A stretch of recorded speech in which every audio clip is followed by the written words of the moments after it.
प्रभु जब अपनी शक्तियों का प्रकाश करते तो लगता है कोई त्रिभुवन में जिसकी रक्षा नहीं कर सकता।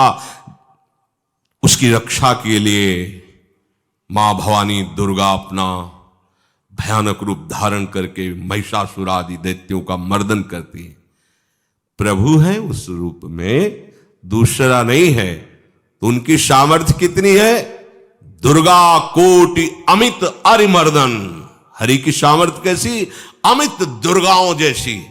1 करोड़ अरब नहीं, अमित दुर्गाओं जैसी दुष्टों का मर्दन करने की सामर्थ्य। अमित था नहीं कि कितनी सामर्थ्य है। एक दुर्गा रूप में जब हरि प्रकाशित होते हैं तो त्रिभुवन में कोई सामने खड़ा होने वाला नहीं होता। मां भवानी जिस समय अपने स्वरूप में आती, किसी की ताकत नहीं है। ये शुंभ निशुंभ इतने बलवान दैत्य थे, त्रिभुवन में कोई इनका बाल बांका भी नहीं कर सकता था। स्मरण किया समस्त देवताओं ने तो भगवान से ही शक्ति का प्रादुर्भाव हुआ। इतना सुंदर रूप मां भगवती का। शुंभ निशुंभ के पार्षद घूमते रहते थे, उन्होंने देखा, जाके बताया कि आपके महल में जितनी सुंदरियां उसकी दासी बनने योग्य भी नहीं, ऐसी सुंदरी का हमने दर्शन किया। बोले मेरा जाके परिचय बताओ। बोले ऐसा नहीं लगता कि आपके परिचय बताने से केवल आ जाएंगी। तो उनका अगर ऐसा नहीं तो केश कर्षण निर्धूता गौरवा मां गरिष्यति, उसके गौरव को धूल में मिलाते हुए बाल पकड़कर घसीट कर हमारे पास लाओ। मार्कंडेयपुरा उनके पार्षद गए और बताया हमारे मालिक शुंभ निशुंभ है, उनका आदेश है कि आप महल में चलो और आदर सहित, अगर आप ऐसा ना करती हैं तो मैं आपका निरादर करते हुए बाल पकड़कर घसीटते हुए ले जाऊंगा। देवी जी ने मुस्कुरा दिया और कहा अपने मालिक से कह दो जाकर के कि हम उसी की आज्ञा पालन करती जो हम पर युद्ध में विजय प्राप्त कर ले। वो जाके बोले हाँ वो तो मतवाले, त्रिभुवन में कोई जोड़ ही नहीं था। आए और उद्दंडता पूर्वक वचन बोलने लगे। माता जी ने कहा बस तब तक बोल ले जब तक मैं मधु का पान कर रही हूं, बस ये पान करते ही तेरी जीवन लीला समाप्त हो जाएगी। ऐसा ही हुआ। जो ही पान करके सिंह पर सवार होकर गर्जना की, सारा का सारा अहंकार धूल दूषित हो गया, काट के फेंक दिया। ऐसी अनंत अमित दुर्गाओं जैसी सामर्थ्य हमारे प्रभु श्री हरि में, अमित दुर्गाओं जैसी, क्योंकि अनंत शक्तियों के स्वामी हैं। उनकी लीला में क्यों में हो? अरे वो जब करुणा करते हैं, अपनी महिमा से उतरते हैं, तो भक्त जब ऐसे कर देता है तो डरप जाते हैं। माधवदास बाबा ने कहा नहीं चलना तुम्हें ब्रज में, हम तुम्हारी कहां तक सेवा देखेंगे, तुम्हें बाल भोग राजभोग, बाबा जी हैं, कभी मिला कभी यहीं रहो। वो बाबा आपके बिना नहीं रह सकते। दोबारा बोल नहीं पाए जगन्नाथ। ये सुन करके हृदय बलिहार होता है। ओ ऐसे सामर्थ्यशाली प्रभु अपने भक्त के प्रेम प्रणय पर भी कितना डरते हैं। ये भक्त नाच पड़ता है। ये कुतर्क की, संशय की वृत्ति यहां प्रवेश नहीं करती। दुर्गा कोटि अमित अरिमर्दन, अमित गिनती नहीं ऐसी अनंत दुर्गाओं जैसी शक्ति हमारे प्रभु में विराजमान है। शक्र कोटि सत सरिष विलासा, आहा अरबों इंद्र जैसा विलास प्रभु में। अरबों, एक इंद्र त्रिभुवनपति है, अरबों इंद्र के समान प्रभु का ऐश्वर्य है। और नवशत कोटि अमित अवकाशा, जिस एक आकाश के लिए गरुड़ जी से कह रहे हैं कि मच्छर से लेकर आप तक उड़ते हो पार पाए, बोले ऐसे अरबों आकाश के समान अवकाश है प्रभु में। मरुत कोटि सत विपुल बल, रवि सत कोटि प्रकाश, शशि सत कोटि सुशीतल, समन सकल भव त्रास। अरबों पवन के समान महान बल है। अगर त्रिभुवन में कोई बल है तो पवन में बल है, वायु बल। बड़े बलवान देवता, बल में इनके समान कोई नहीं। इन्हीं के अंश से प्रकट होते पवन पुत्र हनुमान। और इन्हीं के अंश से प्रकट होते पवन पुत्र भीम, बेजोड़ बलशाली महात्मा। दोनों महात्मा बेजोड़ बलशाली। जेहगिर चरण दे हनुमंता, चले उसोगा पाताल तुरंता। जिम अमोघ रघुपति कर बाना, ये ही भांति चले हनु। किलकार दे तो राक्षसियों के गर्भ गिर जाते थे, ऐसे महान बली हनुमान जी। और भीम का क्या कहला है? जब ये देव पुष्प उड़ करके आया और द्रौपदी जी को दिया गया, तो द्रौपदी जी ने कहा इसका जोड़ होना चाहिए, इस पुष्प का। सबसे कहा पर किसी ने नहीं सुना। भीम ने कहा कहीं भी मिलेगा मैं इससे लाएंगे।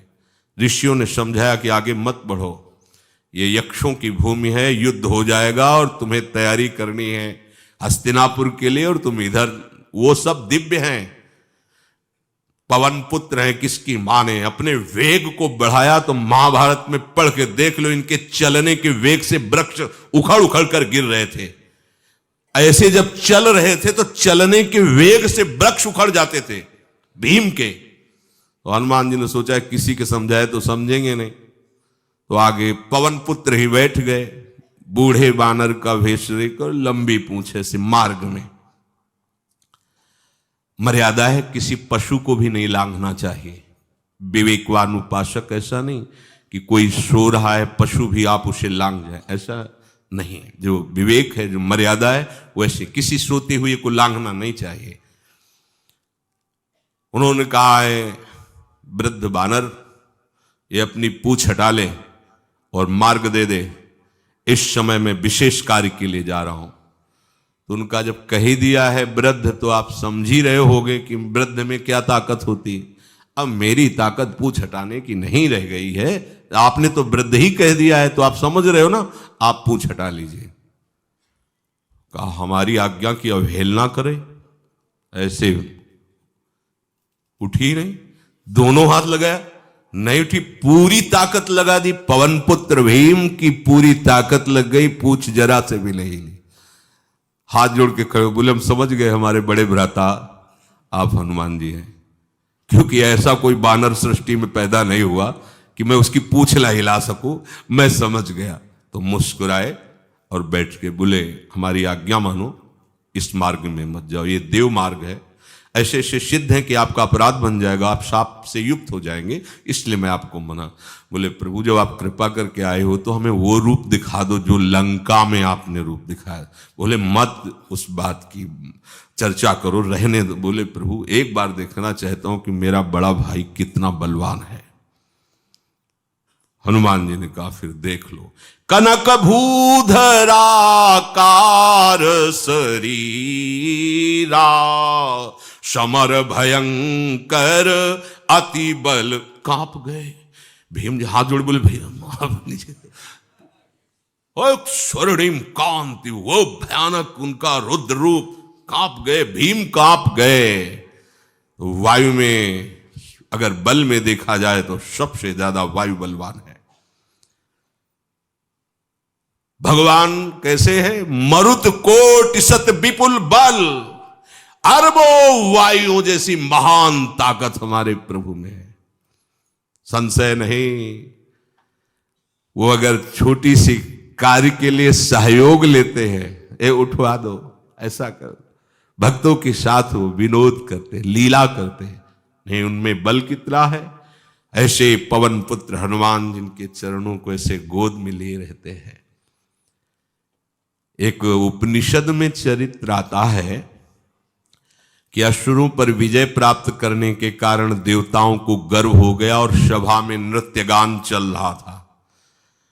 भगवान जब किसी पे गर्व करते हुए देखते हैं तो उनको अच्छा नहीं लगता। फिर सृष्टि के विधान के प्रधान अधिकारी जब देवतागण और देवराज इंद्र और उन्मत्तता, विजयश्री में उन्मत्तता आ जाती है, तो भगवान ने एक यक्ष का रूप धारण किया और सभा के प्रधान द्वार पर दिखाई दिए। देवराज इंद्र ने कहा कि पता लगाओ ये कौन है, बिना आज्ञा के बिना सूचना के कैसे आ गया है, क्योंकि त्रिभुवनपति है ना। अग्नि देवता ने कहा मैं जाता हूं, पता लगा के आता हूं, क्योंकि किसी बलवान का परिचय पूछने के लिए निर्बल को नहीं भेजा जाता। अग्निदेव गए और कहा आप अपना परिचय दीजिए, कौन हो और यहां कैसे आए हो। तो उनका परिचय लेने के पहले हम आपका परिचय जानना चाहते हैं, आप कौन हो। उन्होंने कहा कि मैं अग्निदेव हूं। सामर्थ्य आपकी, त्रिभुवन को उपले की तरह भस्म कर सकता हूं। मैं समस्त प्राणियों के उदर में बैठकर अन्न और जल का पचाकर जीवन दान देता हूं, जीवन पोषण करता हूं। अच्छा, एक तिनका फेंका, हम तुम्हारी बात तभी प्रमाणित, ये उपनिषद की बात, हम तुम्हारी बात तभी प्रमाणित मानेंगे जब तुम इस तिनके को जला दोगे। अब कोई अग्नि देवता से तिनका जलाने की बात कहे, सहज में दृष्टि डाली, कुछ नहीं हुआ, पूरा पावर लगा दिया। यक्ष जी ने मुस्कुरा कर कहा तुम तो कहते थे पूरे त्रिभुवन को उपले की तरह जला दूंगा, अब ग्रीवा झुकाई पहुंचे। देवराजेंद्र ने कहा कौन है। बोले असमर्थ रहा उनका परिचय जानने में, वायु देवता। आप अपना परिचय बताइए। तो आप अपना परिचय जो आए हो तो हमें पहले बताओ, तब हम अपना परिचय दें। तो उनका मैं महान देव वायु हूं। बल आपका, संपूर्ण जीवों का जीवन हूं। अगर मैं रुक जाऊं तो एक भी क्षण सृष्टि टिक नहीं सकती, क्योंकि सब वायु से जीवित है। और मैं पूरे ब्रह्मांडों को तिनके से उड़ा सकता हूं। यह तिनका है, उड़ाओ। पूरी ताकत लगा दी वायु देवता ने, तिनका नहीं उड़ा। ग्रीवा झुकाई, वापस चले गए। अब देवराज इंद्र उठे, जे ही नजदीक पहुंचे यक्ष अंतर्धान हो गए और देखा साक्षात ब्रह्म विद्या दूर से मूर्तिमान ब्रह्म, और डांट लगाई कि तुम उनसे संभाषण करने योग्य भी नहीं हो, क्योंकि तुम सबसे बड़े सिंहासन पर बैठे हो और अहंकार करते हो।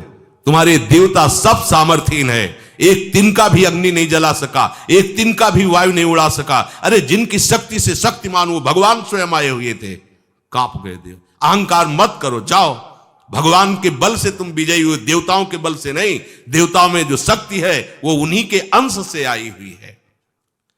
अरबों वायु के समान महान बलशाली हमारे श्री हरि, अरबों सूर्यों के समान उनका प्रकाश, अरबों सूर्यों के समान प्रकाश, अरबों चंद्रमाओं के समान सुशीतलता, समस्त भयों और दुखों का नाश करने वाले प्रभु श्री हरि। काल कोटि सत सरिसती, दुस्तर दुर्ग दुरंत, धूम के तु सत कोटिशम, दुराधरस भगवंत। अरबों कालों की सामर्थ्य, अरब नहीं अरबों कालों की सामर्थ्य भगवान, एक काल अनंत ब्रह्मांडों में तांडव मचाए रखा है। अरबों काल, अमित बलशाली, अत्यंत दुस्तर, दुर्गम, दुरांत। कौन? प्रभु श्री हरि। नहीं, आपकी बड़ी कृपा है। मार्कंडेय जी कहते हैं राजा बहुत प्रसन्न हुए और सावित्री देवी ऐसा बोलकर अंतर्धान हो गई।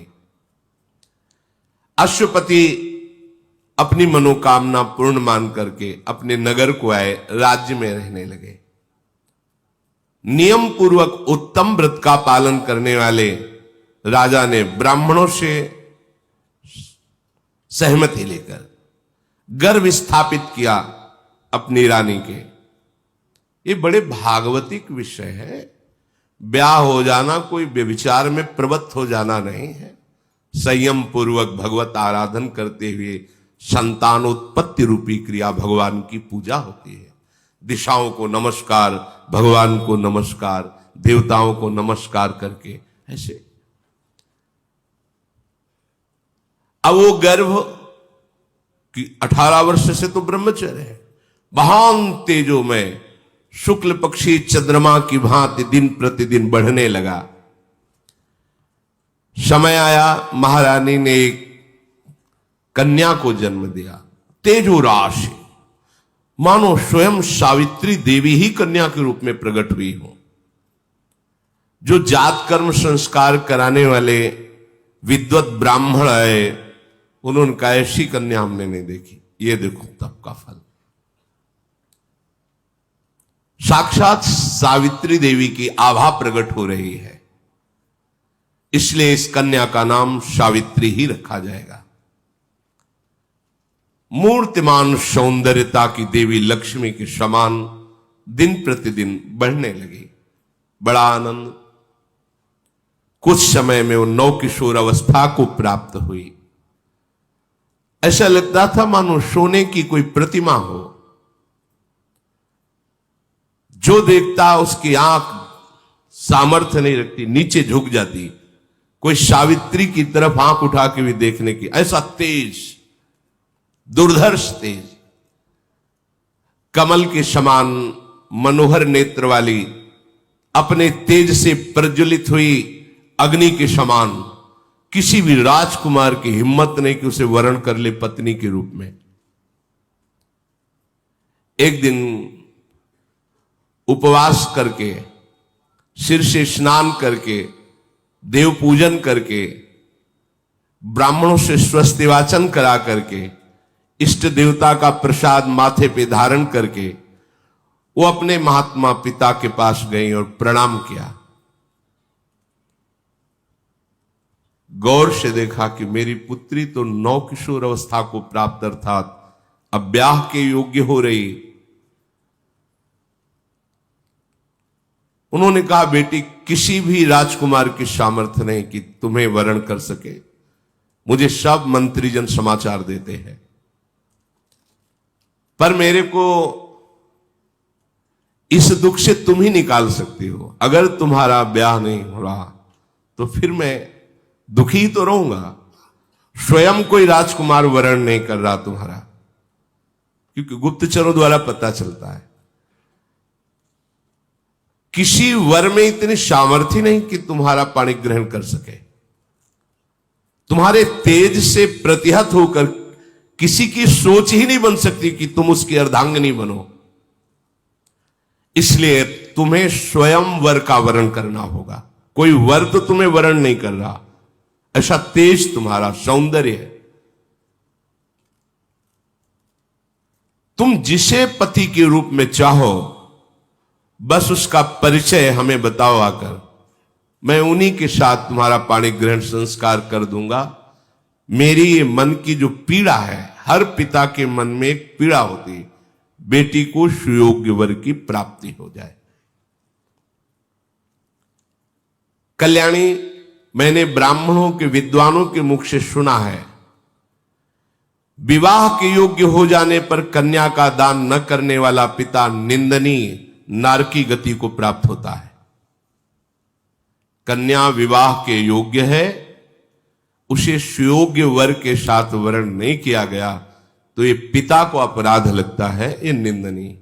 ये देखा है, बड़ी शोक और चिंता में हो जाते। जब जनक जी हो गए तो औरों की बात क्या, परम ज्ञानी ब्रह्मबोध संपन्न, जब कोई राजकुमार अजगौ को नहीं उठा पाया तो वो बोले कि हाय, यदि मैं ऐसा जानता कि पृथ्वी वीरों से शून्य हो गई तो मैं ऐसी शर्त ही नहीं रखता, ऐसी प्रतिज्ञा नहीं रखता, आज मेरी पुत्री कुंवारी रह जाएगी मेरी प्रतिज्ञा के कारण। तब लखनलाल ने कहा, कैसी बात बोल दी, जहां प्रभु विराजमान है ऐसे शब्द आपको नहीं बोलना चाहिए। ए अजगौ की बात क्या, भगवान अगर आदेश कर दें तो पूरे ब्रह्मांड को कच्चे घड़े की तरह भी तोड़ दो। जनक जी भी शोकित हो गए थे। सावित्री जी के पिताजी कहते हैं कि हमने बड़े बड़े शास्त्र विद्वान महापुरुषों से सुना कि विवाह के योग्य हो जाने पर कन्या का जो सुयोग्य वर के साथ पाणी ग्रहण संस्कार नहीं कराता समय पर, वो पिता निंदनीय है, वो अपराधी है, उसको दंड मिलता है। इस बात का कर्तव्य है। जो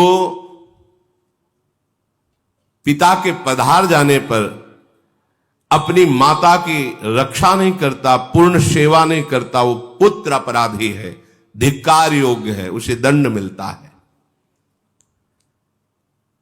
जो सुयोग्य पत्नी प्राप्त होने पर भी पति अन्य की तरफ काम भावना करके अपनी पत्नी का तिरस्कार, वो दंडनीय अपराध है हमारे भागवती कानून में, उसको दुर्गति प्राप्त होगी।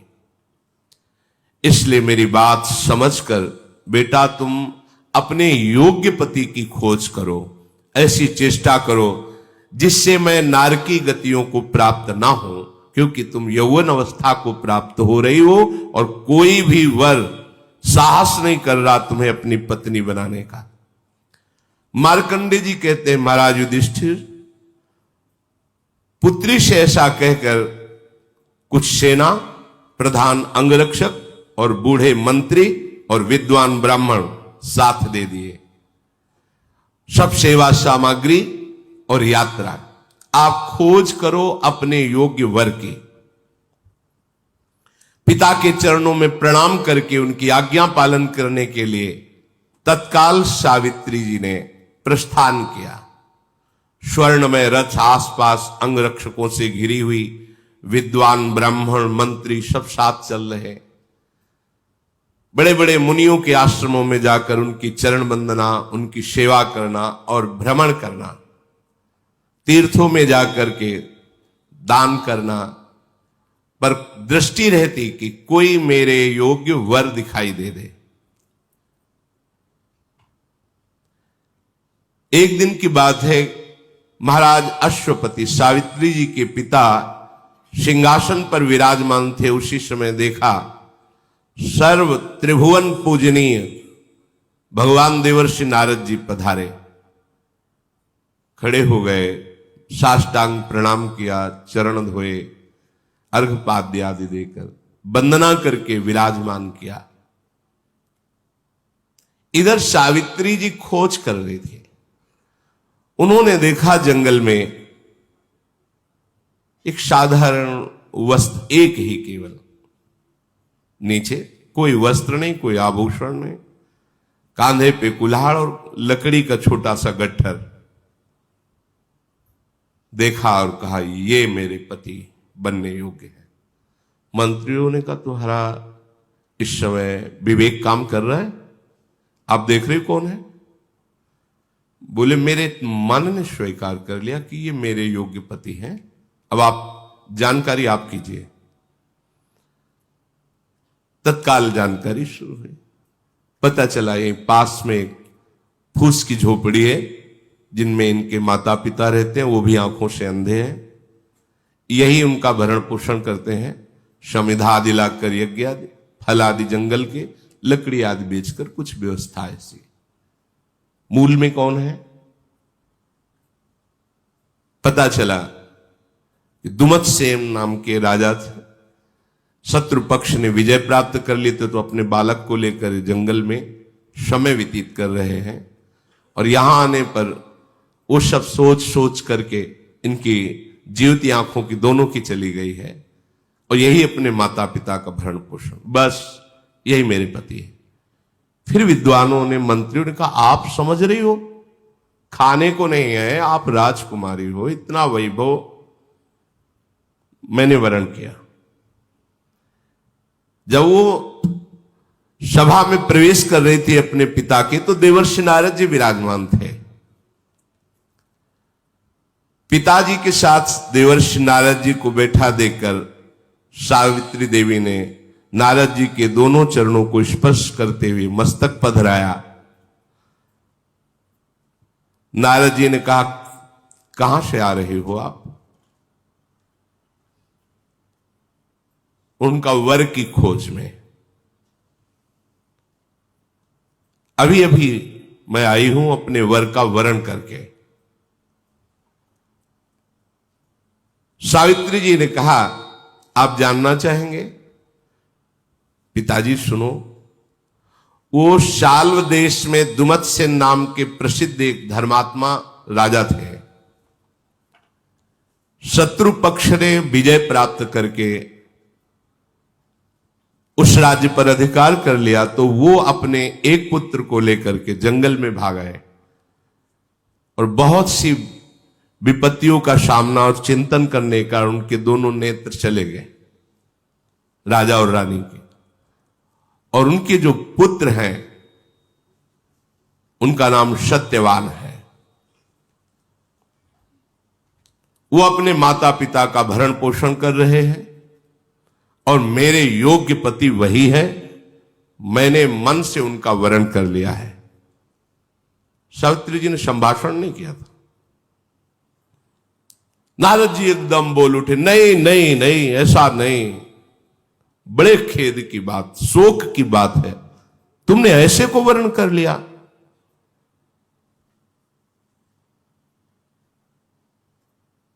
तो सत्यवान जी की बात सुनकर जब नारद जी ऐसा बोले, उनके पिता ने कहा क्यों, गुणहीन, धर्महीन, आचरणहीन क्या? उनका नहीं नहीं, राजकुमार का सत्यवान नाम इसीलिए त्रिकाल में भी कभी झूठ नहीं बोलते, ना उनके माता पिता सत्य और धर्म का आचरण कभी छोड़ते हैं, इसलिए उनका नाम सत्यवान रखा गया है। राजा ने कहा देवर्षि, फिर आप एकदम चौंक क्यों पड़े? जब ऐसे सत्यवान है तो आप ऐसा? नारद जी ने कहा वो सूर्य के समान तेजस्वी हैं, बृहस्पति के समान बुद्धिमान है, और इंद्र के समान वीर है, पृथ्वी के समान क्षमाशील है। तो फिर महाराज आप एकदम आश्चर्यचकित होकर नहीं नहीं क्यों बोल पड़े?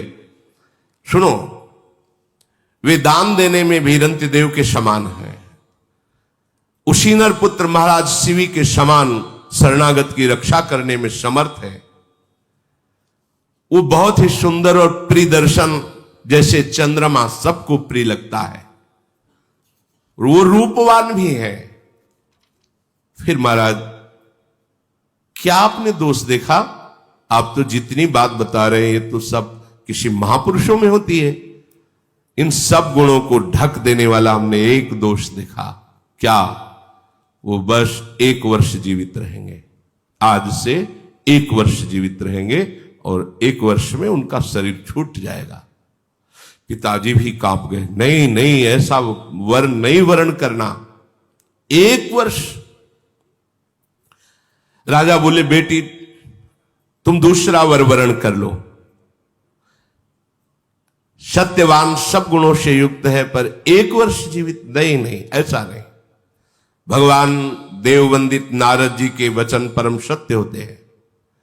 1 वर्ष में उनकी मृत्यु हो जाएगी, फिर तुम वैधव्य जीवन व्यतीत करोगी। नहीं, ऐसा नहीं। सावित्री बोली धर्मात्मा पुरुष निर्णय एक बार ही करता है। हमारे सनातन धर्म में कन्या एक बार पुरुष का वरण करती है और दानी एक बार वचन देता है, दे दिया बस, दोबारा नहीं। ये 3 बातें धर्मात्मा पुरुष में होती हैं। ये 3 बातें उसी में होती है जिसमें धर्म जागृत होता है। एक बार निर्णय कर दिया, कर दिया।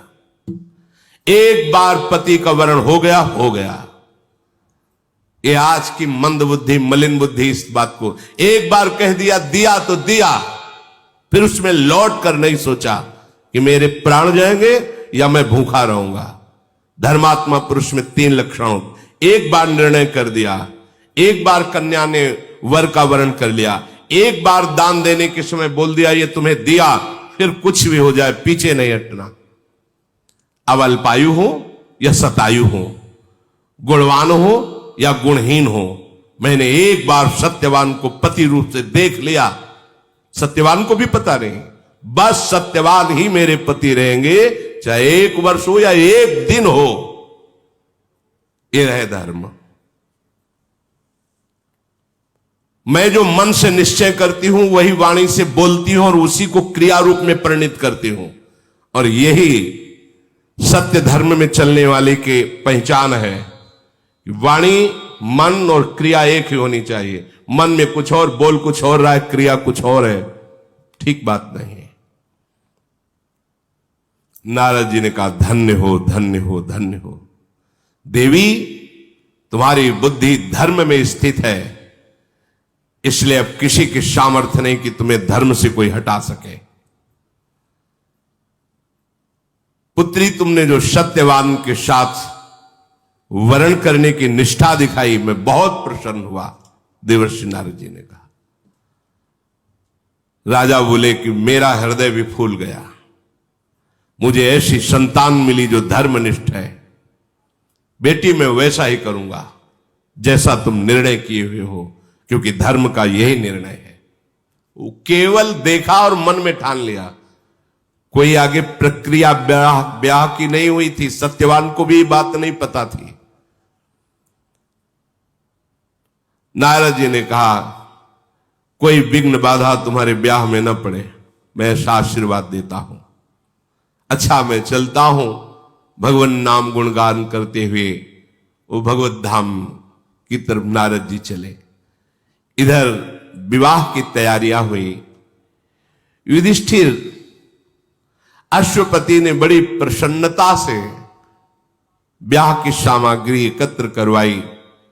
फिर बड़े बूढ़े ज्योतिषाचार्य, विद्वान, ज्ञानी ऋषिजन, ऋत्वजन, पुरोहितजन, इन सबको और बहुत सी भोग सामग्री, बहुत सी धन संपत्ति साथ में ली और उसी तपोवन की यात्रा की जहां सत्यवान जी रहते थे।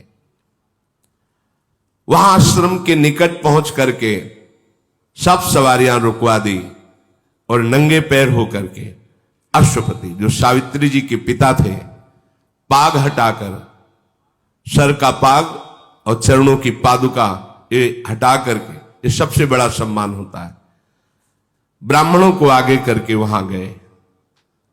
तो वहां देखा नेत्रहीन राजा और रानी, सत्यवान के जो माता पिता हैं, एक साल वृक्ष के नीचे बैठे नाम जप कर रहे हैं। कुशा की चटाई है, जंगली कुशा की। अश्वपति ने जाकर के उनका पूजन किया, प्रणाम किया, फिर परिचय रखा। मैं अश्वपति हूं, अर्घादि के द्वारा आपकी आराधना कर रहा हूं। वेद मंत्रों के ज्ञान करने वाले ब्राह्मणों के द्वारा स्वस्ति वाचन कराकर बहुत सी गौएं और संपत्ति आपको समर्पित करता हूं। इसका उद्देश्य है कि आपके पुत्र सत्यवान को मैं अपनी पुत्री समर्पित करता हूं। हे धर्मज्ञ, इस सावित्री नाम की मेरी तेजोमयी देवी स्वरूपा कन्या है, इसे आप पुत्र वधू के रूप में स्वीकार करें। वो बूढ़े जिनके नेत्र नहीं, अंधे हो गए थे, वो बोले, महाराज क्या देखकर विवाह कर रहे हो? वैसे मैं भी राजा ही था, पर राज्य भ्रष्ट हो चुका हूं, छिन चुका है राज्य। यहां तो भरपेट भोजन की भी व्यवस्था नहीं है, और आपकी कन्या राजकुमारी, आप खुद कह रहे हैं देवी है, तो उसके पालन पोषण के लिए मेरे पास कोई सामग्री नहीं। इस वन में इस झोपड़ी के सिवा क्या है? कैसे वो रहेगी? इसलिए आप विचार कर लीजिए। अश्वपति ने कहा, महाराज, सुख और दुख ध्यान देने योग्य बात है। सुख और दुख, संपत्ति और विपत्ति तो आती जाती रहती है। मतलब कन्या पक्ष को वर का क्या देखना है? वो धर्मात्मा है, शीलवान है, वो सही ढंग से चलता है कि नहीं। भले गरीब है आज, तो कल धनी भी हो सकता है, लेकिन वो व्यभिचारी है, नीच आचरण वाला, हिंसात्मक स्वभाव वाला, आज धनी है तो एक दिन दरिद्र हो जाएगा। ऐसी जगह कन्या सुख प्राप्त नहीं करती। जो व्यभिचारी प्रवृत्ति की, चाहे कन्या हो या पुत्र हो, ये फिर निष्ठाएं नहीं होती, पवित्रता नहीं होती, वो परिवार सुखी नहीं रहता, जलते रहते हैं। मैं इस बात को अच्छी तरह जानता हूं कि सुख और दुख संपत्ति और विपत्ति ये आती जाती रहती है, ये कोई स्थायी बात नहीं। आज गरीब है तो कल महान हो सकता है। यदि धर्मात्मा है, धर्म से चलता है, तो वो खास बात मेरे लिए है, सावित्री के पिता का। और वो सब सत्यवान में मैं देख रहा हूं। मैं बड़ी प्रार्थना करता हूं, आपकी शरण में हूं, आप मेरी पुत्री को स्वीकार कर लीजिए। मैंने सुना है धर्मात्मा पुरुष शरण में आए हुए को वापस नहीं करते, इसलिए आप बड़ी दैन्यता से बात कर रहे हैं। आप ऐसा ना कहें कि आप राज्य से च्युत हैं। आप ऐसे धर्म को धारण किए हुए हैं कि एक राजा का भी सम्मान छोटा पड़ेगा यदि आपको दिया जाए, क्योंकि धर्म आप में विराजमान है। मैं तो आपकी शरण में हूं, आप इतने महान हैं। नाम जप करते हुए वनवास कर रहे हैं। बस मेरी इच्छा है मेरी कन्या आपकी सेवा में रहे, आप पुत्र वधू रूप में ग्रहण कीजिए। दुमत सेन, वही जो नेत्रहीन सत्यवान के पिता है, उनका महाराज यदि ऐसा भाव आपका है तो मैं अपना सौभाग्य समझूंगा कि आप जैसा धर्मात्मा राजा और सावित्री जैसी देवी हमारी संबंध में आएगी। किंतु मेरी बात फिर ये समझ लो कि मेरे पास कोई सुख सामग्री नहीं है जिससे मैं आपकी पुत्री को, यहां आश्रम में ब्राह्मण जन आते रहते हैं, कंदमूल फल से उनका स्वागत हो जाता है, मेरा पुत्र लाता है।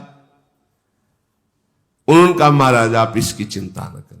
बहुत सी सामग्री, बहुत सी भोग सामग्री समर्पित की और विद्वान ब्राह्मण साथी थे। मंत्रों के द्वारा विधि पूर्वक सत्यवान और सावित्री जी का पाणी ग्रहण हुआ। सत्यवान जी को बड़ी प्रसन्नता हुई देवी सावित्री के पाणी ग्रहण करने से, और सावित्री जी को अपार सुख मिला कि ऐसा धर्मात्मा पुरुष मेरा पति बना। पिता के जाने के बाद इस सावित्री जी ने पिता के द्वारा दी हुई सारे आभूषण सब बांट दिए ब्राह्मणों को। जैसे मेरे पति और ससुर रहते हैं मैं वैसे ही रहूंगी, अपने पिता की वस्तुओं का भोग नहीं करूंगी। इनके पास जो सुविधा है उसी से, यह है धर्म। यह है धर्म कि अपने पिता के वैभव को दिखाकर पति गरीब है तो उसको हर समय नहीं, जैसे मेरे स्वामी हैं मैं उन्हीं के। सियाजू ने भी यही कहा था कि मुझे जनकपुर का वैभव या महाराज चक्रवर्ती सम्राट दशरथ जी का वैभव, प्रभु आपके जहां चरण वही हमारे लिए सुख सैया है आपका। पिता के जाते ही सारे वस्त्र आभूषण उतार दिए और जैसे पति वलकल वस्त्र वैसे ही वस्त्र धारण के और सब बांट दिया। जैसे पति जीवित रखेंगे वैसे रहूंगी, पिता के वैभव से नहीं।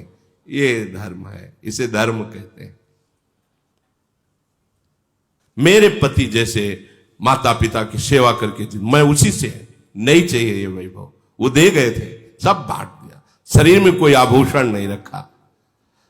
गुण, विनय, संयम सबके द्वारा अपने सास ससुर की आज्ञा में रहना, शारीरिक सेवा और वाणी का संयम, कभी कोई ऐसे वचन न निकल जाए पति के प्रति, और सत्कार के द्वारा पति को अधीन कर लिया, प्रेम अधीन।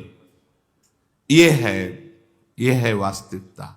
ऐसा प्रेम, ऐसा समर्पण कि वो खुद अपने हृदय में आपको वास दे दे। मधुर संभाषण, प्रवीणता पूर्वक कार्य की कुशलता और शांति और एकांत वृत्ति के द्वारा पति की आराधना। एकांत वृत्ति, भगवत भाव, मेरे साक्षात भगवान है मेरे पति देव, ऐसी आराधना। बाहर से सब करते हुए अंतर से गली जा रहे थे। आज का भी दिन व्यतीत हुआ, आज का भी दिन व्यतीत हुआ। 1 वर्ष, जिस दिन नारद जी ने बात की थी उस दिन से क्षण क्षण अंदर आग लग रही थी, पर बाहर से मुस्कुराती, बाहर से सब किसी को जाने नहीं देती। तदनंतर समय व्यतीत हुआ, वो समय आ गया। सावित्री जी एक एक मिनट की गणना, एक एक पल की गणना कर रही थी। नारद जी के बताए हुए समय से निश्चय हो गया कि आज के चौथे दिन मृत्यु हो जाएगी मेरे पति की। एक जगह खड़ी हो गई, न जल न भोजन, बस मंत्र जाप, रात दिन किसी को कुछ नहीं बताया। सावित्री का कठोर नियम सुनकर उनके ससुर ने पूछा, ये कौन सा व्रत आप आरंभ कर रही हैं? सुना है तुम 3 दिनों तक कोई भी आहार नहीं ले रही, जल नहीं, भोजन नहीं, क्या तुम्हारे मन में चल रहा है? तो उनका पिताजी, आपको चिंता करने की बात नहीं है, ऐसे ही मन में आया है कि मैं ऐसे रहूं। जब कार्य पूरा हो जाएगा तो मैं आपको बता दूंगी। अभी आपसे क्षमा चाहती हूं कि आप हमसे ना पूछे कि मैं क्या कर रही हूं और क्यों कर रही हूं।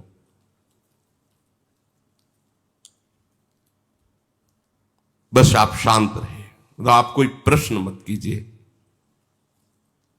तो उनका, बेटी तुम्हारा व्रत भंग हो ऐसा मैं तो भी नहीं चाहूंगा, तुम समुचित रूप से व्रत करो। मैं नहीं बोलूंगा, मैं जानता हूं कि तुम जो भी निर्णय लोगी वो धर्मयुक्त होगा। 3 दिन व्यतीत हुए, अब कल चौथा दिन है। निश्चित पति की मृत्यु है। रात भर अशुभ प्रवाह करती हुई भगवान नाम जप करती रही। हे भगवान, आप ही मेरे पति की रक्षा कर सकते हो।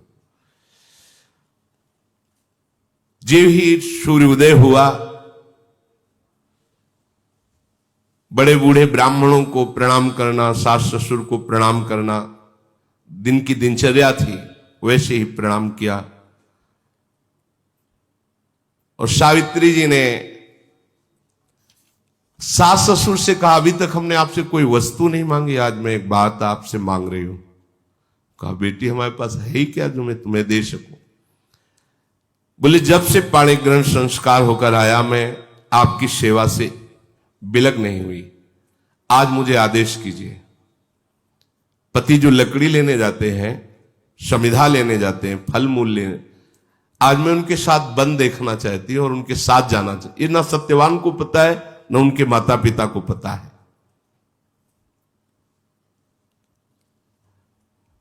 तो उनका, बेटी ये कोई बात है, ये तो तुम्हारा अधिकार है। कहा, नहीं, जब तक आप आज्ञा नहीं करेंगे तब तक मेरा यह अधिकार नहीं है, आपका अधिकार है। पुत्र आपका है, आप आदेश कीजिए तो मैं जा सकता। कितना सूक्ष्म धर्म, कितना सूक्ष्म। यहां तो आज ब्याह होते ही बंटवारा कर लेते, माता पिता को छोड़ देते हैं। कैसा धर्म है? तो फिर सामर्थ्य भी देखो इस धर्म की।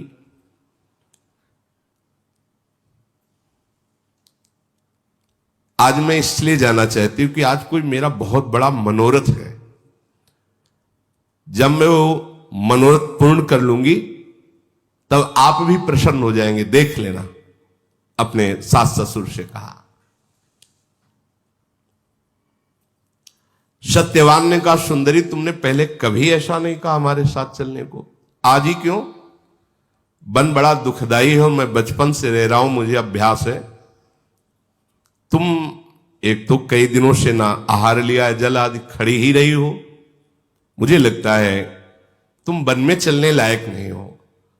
सावित्री ने कहा, भगवान मुझे कोई कष्ट नहीं है, मुझे कभी भी कहीं भी चलने में थकावट नहीं होती, मेरा मन बहुत उत्साहपूर्ण रहता है। बस आपसे प्रार्थना है आप कहीं मना न कर दीजिए। सत्यवान ने कहा कि आज तक तुमने कोई चाह नहीं प्रकट की, अगर साथ ही चलना चाहती हो तो चलो, हम मना नहीं करेंगे। महान व्रत का पालन करने वाली सावित्री ब्राह्मणों को, सास ससुर को प्रणाम करके एकाकार वृत्ति केवल भगवान में। ये बहुत बड़ी बात है। कदम पति के साथ चल रहे, चिंतन भगवान का चल रहा है। आज देखते हैं कि मृत्यु कैसे हमारे पति को ले जाती है।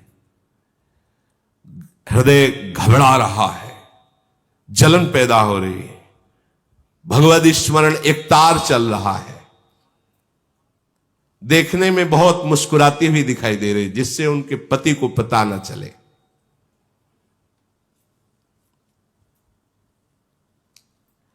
सत्यवान जी दिखाते, देखो विशाल नेत्रों वाली सावित्री, ये कैसा सुंदर वन है, देखो यहां मयूर कैसे नृत्य कर रहे, देखो ये कितनी पवित्र जल बहाने वाली नदी है।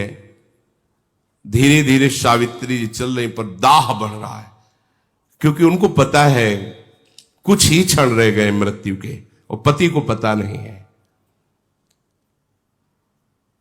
कुछ फल चुने, फिर लकड़ी काटने के लिए पेड़ पर चढ़ गए, कुल्हाड़ चला रहे थे। वो बस एकाग्रता से दे। उन्होंने कहा, सावित्री बिना श्रम के इतना पसीना आ रहा है, अरे मेरा तो सर भी फटने लगा है। उनका, भगवान आप नीचे आ जाइए, कभी कभी ऐसा हो जाता है, आप नीचे आ जाइए। नीचे आए तो उनका ऐसा लग रहा है कि मेरे हृदय को कोई छेद रहा है, बहुत हृदय में पीड़ा हो रही, अरे मेरे अंग फटते चले जा रहे हैं। सावित्री जी बैठ गई, कहा भगवान आप आराम से लेट जाइए, और अपनी गोद में सर रखा, सहलाने लगी। आप आराम से सो जाइए, अभी सर दर्द ठीक हो जाएगा। और वो तो सावधान, समझने की समय बिल्कुल मृत्यु का है। सावित्री जी गोद में अपने पति का सर रखकर सहला रहे हैं, आसपास दृष्टि देखते हैं कौन आता है। उसी समय देखा, मुहूर्ता देव चा पश्यत पुरुषम रक्तवाससम बद्धमौलिम वपुष्मंतो मादित्य सम तेजसम। आदित्य सम तेज, मानो सूर्य उदय हो गए हो, लाल वस्त्र धारण किए हुए, भयानक रूप, सिर पर मुकुट बंधा हुआ, भय पैदा हो रहा, हाथ में पास लिए आकर वहां खड़े हो गए। सावित्री जी ने देखते ही पति का सर जमीन पे रखा और भूमि पर प्रणाम किया, माथा टेक के, और हाथ जोड़कर कहा, मैं समझती हूं कि आप कोई देवता नहीं है, लोकपाल है, क्योंकि इतना तेज लोकपालों में ही होता है। अगर आप उचित समझे तो हमें अपना परिचय बता सकते हैं। पतिव्रता से सावित्री तथैव च तपोन्विता, तुम पतिव्रता हो और तुम आत्मबल से युक्त महान तपस्विनी हो, इसलिए मैं तुमसे वार्तालाप कर सकता हूं। तुम मुझे लोकपाल यम इस नाम से मेरा परिचय दिया, मैं यमराज हूं। तुम्हारे पति की आयु समाप्त हो चुकी है, इस पास में बांध करके अभी अभी मैं उनको यहां से ले जाऊंगा। सावित्री जी ने पूछा कि मैंने तो सुना है यमदूत आते हैं, पर आप यहां स्वयं पधारे, दूत नहीं आए, ऐसा क्यों? श्रूयते भगवान दूतास्तवागच्छन्ति मानवान, मनुष्य को लेने के लिए तो यमदूत आते हैं। नेतु किल भगवान कस्मात, आप स्वयं आए, स्वयं प्रभु। भगवान यमराज ने कहा कि जानती हो, ये तुम्हारा पातिव्रत धर्म और भगवत चिंतन का प्रभाव है कि मेरे दूत तुम्हारे सामने प्रकट ही नहीं हो सकते, क्योंकि महाभागवत ये भी है, महाभागवत 12 महाभागवतों में ये यमराज जी आते हैं, जिनको धर्मराज भी कहा गया है। मेरे दूतों की योग्यता ही नहीं कि आ जाए, इसलिए मुझे स्वयं आना पड़ा है। तत्काल सावित्री जी ने देखा कि उस जीवात्मा को यम पाश में बांधकर, क्योंकि वो दिव्य दृष्टि संपन्न हो चुकी है, बहुत विवश कष्ट पूर्वक शरीर से वो जीवात्मा निकल रही, सांस रुक गई, चेहरे का रंग बदल गया, पति को यमपाश में बंधा देख रहे, दक्षिण दिशा की ओर चल पड़े यमराज जी। सावित्री जी पीछे पीछे चल पड़े। परम सौभाग्यवती, व्रत नियम भगवद स्मरण, अबाध गति, कहीं भी जा सकती है। धर्म का बहुत बड़ा बल होता है। ऐसा लगा कोई पीछे आ रहा है, देखा तो उन्होंने कहा कि सावित्री अब तुम लौट जाओ और अपने पति के दाह संस्कार आदि कार्य को पूरा करो। जो एक पत्नी का परम कर्तव्य हो तुमने पूरा कर लिया, अब आगे तुम्हें नहीं आना चाहिए। सावित्री जी ने कहा, पत्नी का तो पूरा कर्तव्य तभी होता है जब वो पति के साथ ही रहे। जहां मेरे पति जाएंगे वहीं मैं जाऊंगी, यही सनातन धर्म है। तपस्या और गुरु भक्ति, पति प्रेम, भगवत भजन, व्रत पालन, इनकी सामर्थ्य से मेरी ऐसी गति है कि कोई भी लोकपाल मुझे नहीं रोक सकता। ये देखो, तपस्या अर्थात कष्ट सहना, गुरु भक्ति, पति प्रेम, भगवत भजन और व्रत पालन, इनसे मेरी ऐसी सामर्थ्य प्रकट हो गई, कोई लोकपाल नहीं रोक सकता। जिस लोक में जाना चाहे हम जा सकती हैं। महात्मा जन तो ऐसा कहते हैं कि 7 पग अगर साथ चल ले तो मैत्री संबंध स्थापित हो जाता है। तो मैं तो कई पग आपके साथ चल लिया, तो आप क्या मेरे मित्र नहीं है? यमराज जी से पूछ रहे। महाराज, जिन्होंने अपने मन और इंद्रियों को वश में नहीं किया है, जिन्होंने धर्म पालन नहीं किया है, जिन्होंने गुरु सेवा नहीं की है, जिन्होंने कष्ट रूपी तपस्या नहीं की है, वो आपके साथ चलने में सामर्थ्य नहीं रखता। महात्मा लोग विवेक विचार से ही धर्म का वर्णन करते हैं और धर्म प्राप्ति ही जीवन का परम लाभ है। इसलिए सबसे श्रेष्ठ वही है जो धर्म से चलता है। यमराज जी ने कहा, तुम्हारी बात सुनकर मुझे बहुत आनंद हुआ, तुम्हारा पति प्रेम और तुम्हारा निष्ठा भाव, अब तुम लौट जाओ, मैं बहुत प्रसन्न हूं। सत्यवान के जीवन के सिवा और तुम जो चाहो एक वरदान मांग सकते हो। सावित्री जी ने कहा, भगवान, मेरे ससुर और सास वो राज्य भ्रष्ट हैं, राज्य छिन गया है, उनकी आंखें नहीं हैं, तो आप कृपा करो मेरे सास ससुर की आंखें ज्योति में, और वो बलवान हो जाए और तेजस्वी हो जाए, स्वस्थ, जैसे वो राजकाज के समय थे वैसी उनकी शरीर की कांति हो जाए। तथास्तु, ऐसा ही हो। फिर लौट के दिखा रहे, उनका लौट जाओ ना। कहा, भगवान आप कैसा कैसे कह सकते हैं? मेरे स्वामी को आप लिए जा रहे हो, मेरे से कह रहे हैं आप लौट जाइए। जहां मेरे पतिदेव रहेंगे वहीं मैं निश्चित वहीं रहूंगी।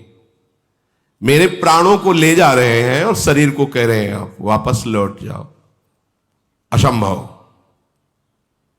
हे देवेश्वर, आप मेरी बात सुनिए। शताम सकृत संगत मीप्सितम परम, ततः परम मित्रमिति प्रचक्षते, न चा फलम सत्पुरुषेण संगतम, ततः सताम सन्निवसेत समागमे। संत पुरुषों का तो एक बार दर्शन और समागम हो जाए तो उसका परम मंगल हो जाता है। कहीं संत पुरुषों से मित्रता हो जाए तो फिर उसके मंगल में कहीं संशय रहता है, कल्याण में? मैंने सुना है साधु पुरुषों का संग कभी निष्फल नहीं होता, इसलिए मुझे साधु संग मिला है आपका। महाभागवत हो आप, निष्फल कैसे हो सकता है?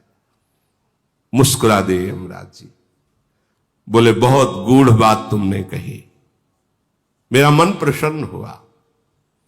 सत्यवान के जीवन को छोड़कर तुम एक वरदान और मांग सकते हो।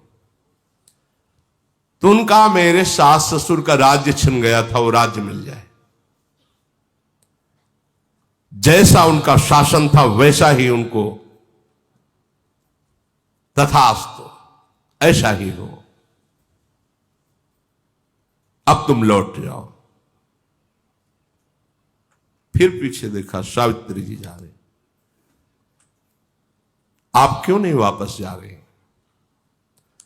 महाराज आप तो सारी प्रजा को संयम में रखते हैं, नियमन करते हैं, बड़े लोकपाल हैं, आपका नाम यम है, महिमा आपकी विख्यात है। कौन सा ज्ञान और धर्म ऐसा है जो आपको पता ना हो? अद्रोहा सर्वभूतेषु कर्मणाम मनुषा गिरा, अनुग्रहश्च दानम च सताम धर्म सनातना।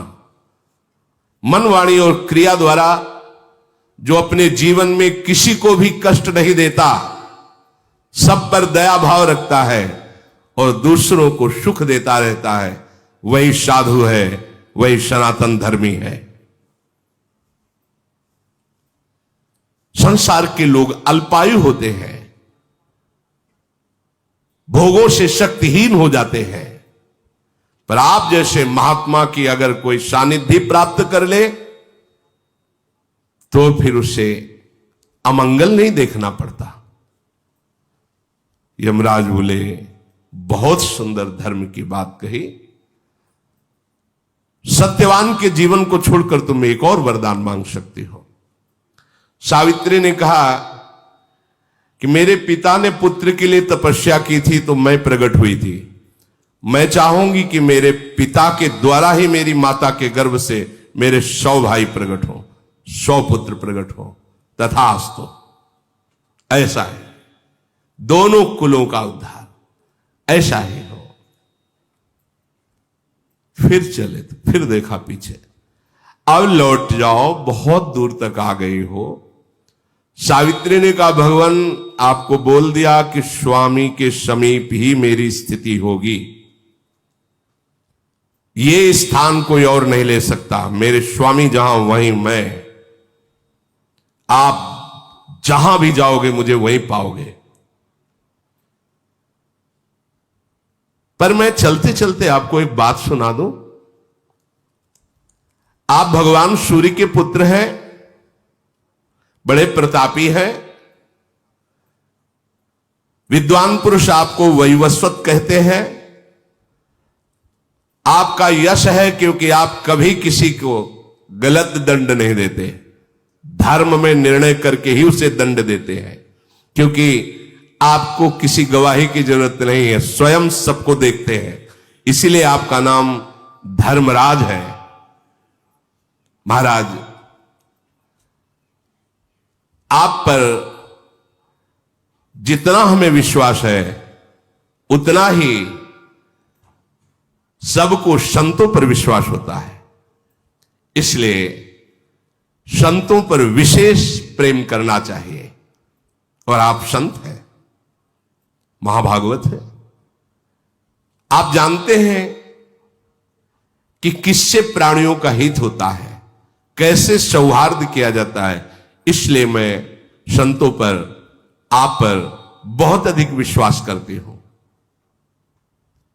यमराज जी ने कहा यह बात तो केवल धर्ममय हृदय से ही निकल सकती है। तुमने मुझे बहुत संतुष्ट किया।